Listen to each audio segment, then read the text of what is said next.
They had the larger fleet. They had already taken Athens. By every measure, they should have won. But at Salamis, the Greeks didn't try to stop the Persian navy. They lured it into a place where its size would become a weakness. In 480 BCE, after the fall of Thermopylae, the Persian army advanced into Greece and took control of Athens, leaving much of the region exposed. The Persian Empire now appeared unstoppable. With a massive army on land and a larger fleet at sea, the expectation was that the war would soon be decided in their favor. But the Greek forces that remained understood that the outcome had not yet been determined. The key to the war was no longer on land, it was at sea. Near the narrow straits of Salamis, the Greek fleet gathered, preparing to face a Persian navy that outnumbered them. In open water, the Persian fleet held the advantage. Their numbers allowed them to surround and overwhelm smaller forces with relative ease. The Greeks could not allow that to happen. Instead of retreating, they chose their battlefield carefully.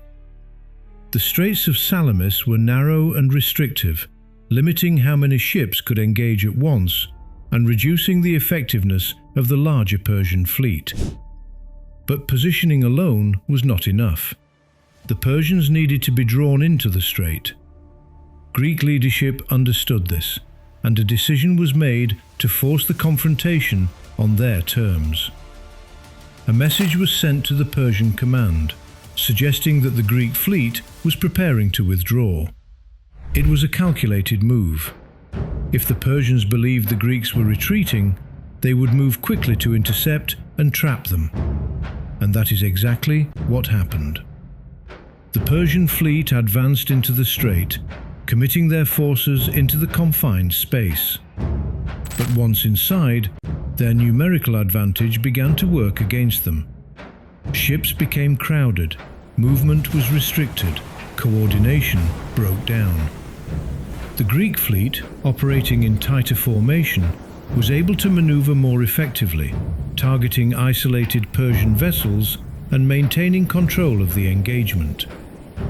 As the battle unfolded, the Persian line lost cohesion.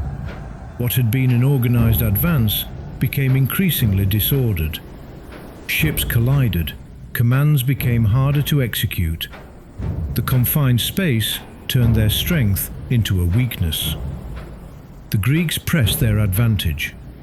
One by one, Persian ships were disabled or destroyed, and the momentum of the battle shifted. The larger fleet could no longer function as a single force.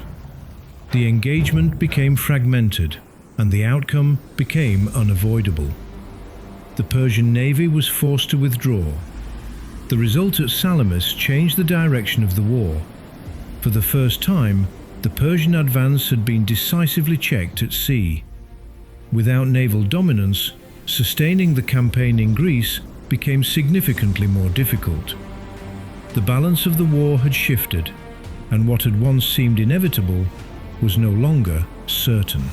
If you want to understand how these wars unfold, subscribe and stay with the story.